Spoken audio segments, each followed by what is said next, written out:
Joesph Maluska, Breaker Boy, by We Were There Too. Young People in U.S. History by Philip Hoos.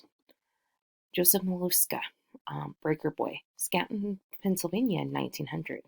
Joesph Maluska's family immigrated from Lithuania in 1900.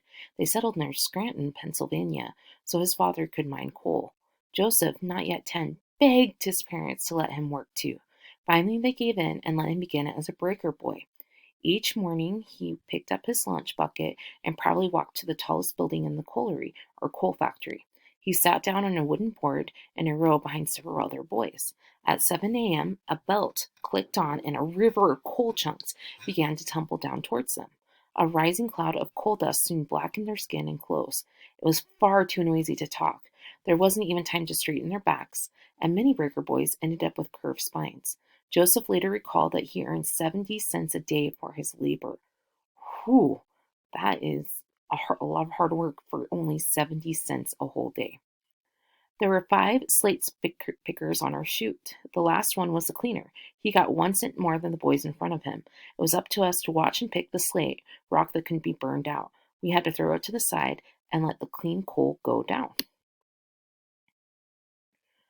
The boss was behind us with the broom, and if he caught you slipping up and letting slate come down, boy, you get it in the back with the broom. Oh, he'd sock you.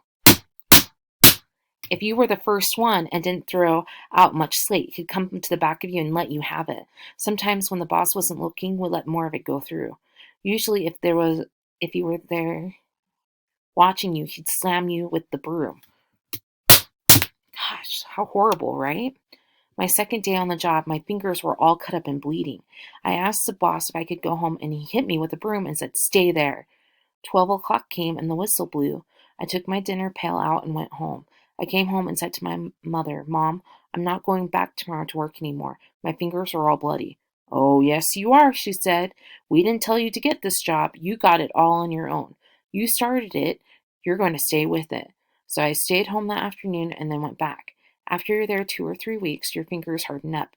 No more blood. You get used to it. I could not look I could not do that work and live. In 1905, a writer named John Spargo tried to do a breaker boy's work in a Pennsylvania mine. He lasted only half an hour. He wrote, "I tried to pick out the pieces of slate from the hurrying stream of coal, often missing them. My hands were bruised and cut in a few minutes. I was covered from head to foot with coal dust, and for many hours afterwards, I was spitting out some of the small particles of coal I had swallowed. I could not do that work and live."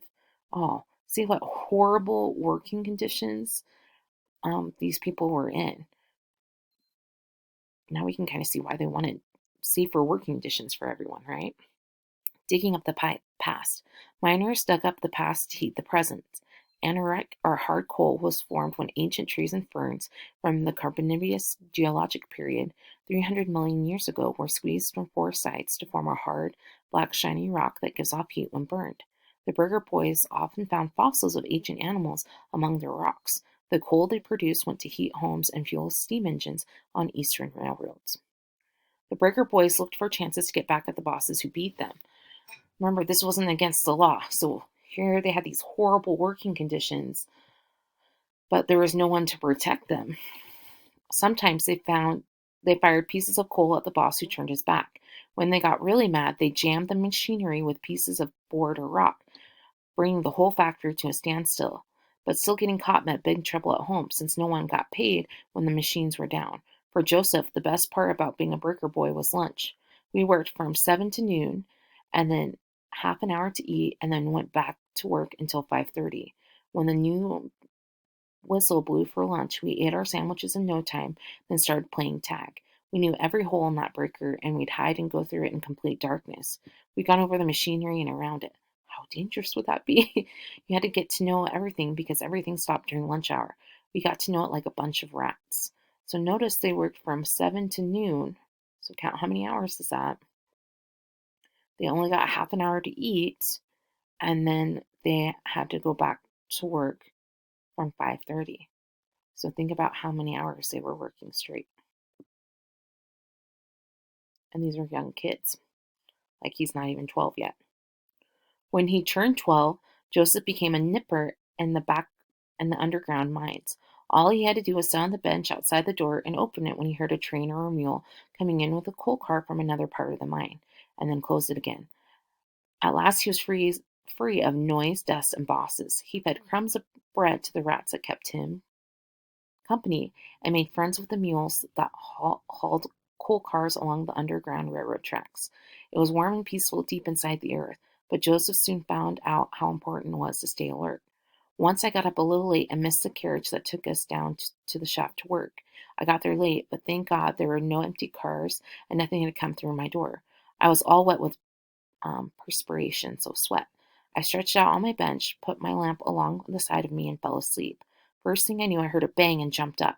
The bib to my overalls was on fire from the lamp, and there was my door on top of a loaded car. A short time later, the boss came through. I told him the whole story, having gotten up late, and all he said was, "Well, Joe, be a little bit more careful." He was on fire, guys! Man! Unlike most of his friends, Joesph left the mines after becoming a nipper. He went to school and became a Roman Catholic priest in Pennsylvania town. He went to live in his 70s. Mule drivers. Nippers usually went on to become mule drivers when they were about 13. Mule drivers sat on the front bumper of the coal car and commanded the mule with the words and a whip to pull the car along the Underground Railroad tracks. Sometimes a mule would obey only one particular boy. Most boys loved their mules. Often a driver gave up part of his lunch to his mule, and he would even break off plugs of tobacco, like chewing tobacco, and jam half in his mule's mouth. The driver's favorite song began, "My sweetheart, the mule's in the mine. I drive her without reins or lines. On the bumper I sit, I chew and I spit all over my sweetheart's behind."